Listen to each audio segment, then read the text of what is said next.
Oh man, yeah.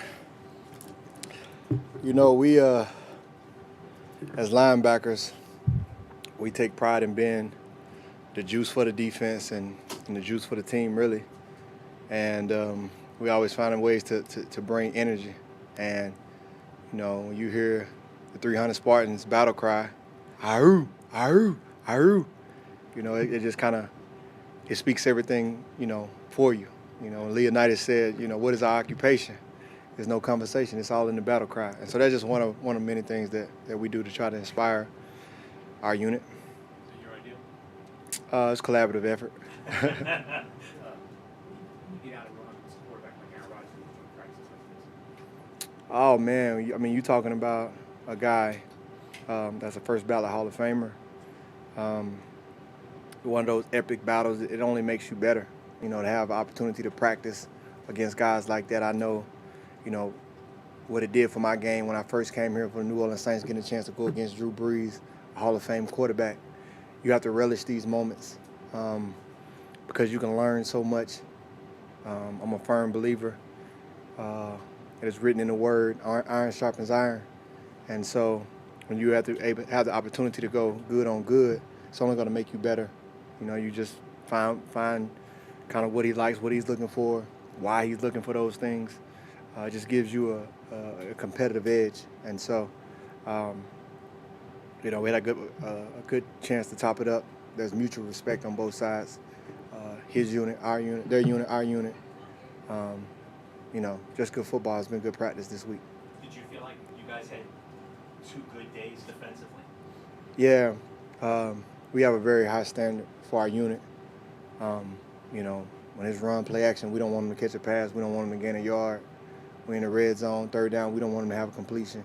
So that's our mentality. And so we did a lot of good things that we could take a lot of pride in and we can build on. But it's always a ways that we can go.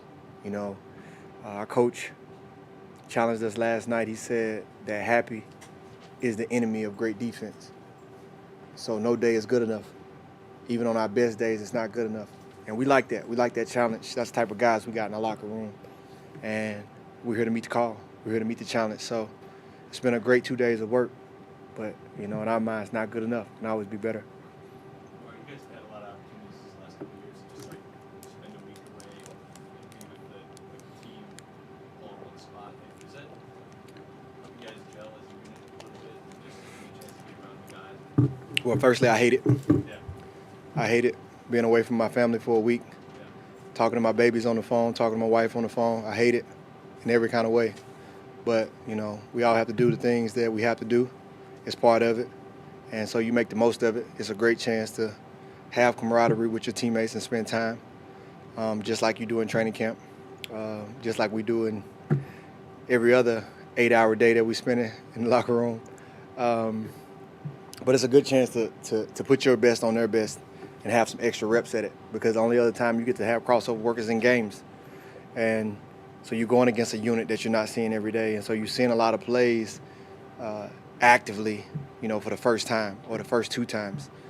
And so it just kind of gets you ready for game action, and you get multiple days of work. So you're appreciative of it.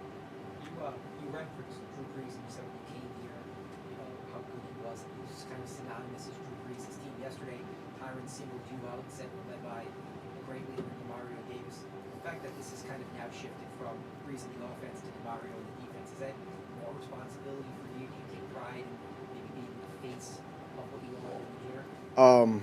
Man, I definitely heard those words and humbled by those words. I think, firstly, I'm a man that's just led by God.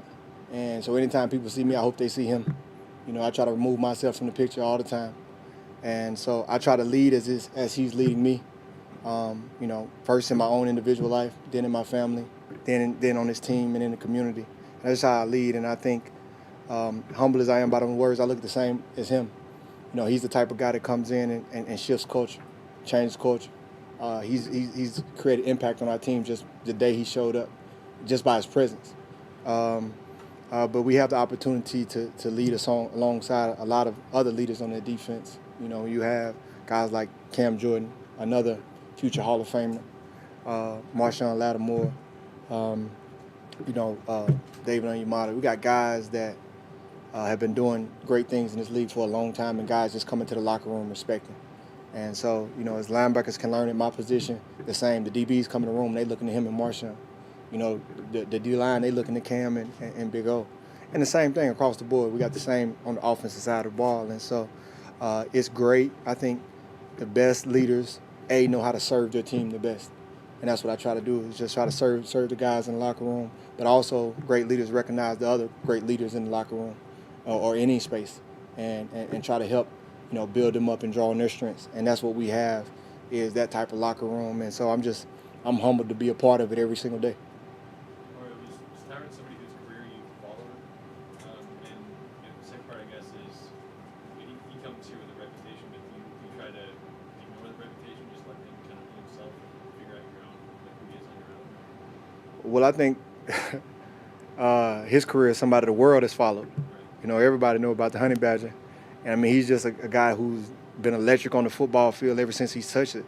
And that's rare. And it's celebrated in this game. And so from that, it brings his own respect as a football player.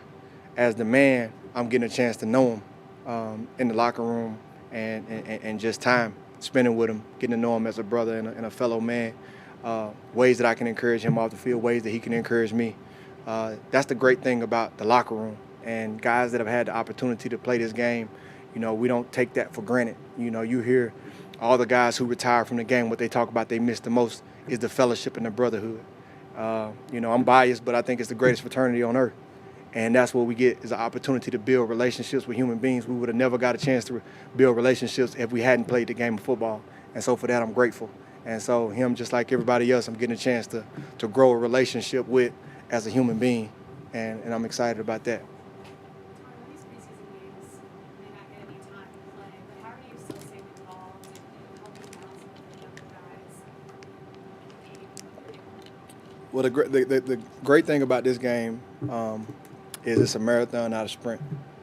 And when you've gone around the block a few times, you kind of learn how to run and not burn out. And so I think the coaches understand that, and they try to do what's right in making sure that we're ready, but also that we're rested. And so we trust their plan. We trust their plan with that. But as far as staying locked in, I think it's much more of a mental game than it is a physical game. And so you always have to keep your mind sharp, even when you're not taking active reps. You got to be processing it mentally. But one of the great things that I've had in this organization, been able to learn from great coaches like Sean Payton and Dennis Allen, is how to stay steps ahead. And we're not just getting ready for Green Bay or this preseason game as much as we're getting ready for the season, and to be able to get off to a fast start, to be able to set ourselves up for what we want to be down the road. And so it's always that constant mental process and battle that's going on. But also as an older guy with some younger guys in the locker room, trying to help them and encourage them to build on their craft and kind of show not just how to be good pros, but the Saints way.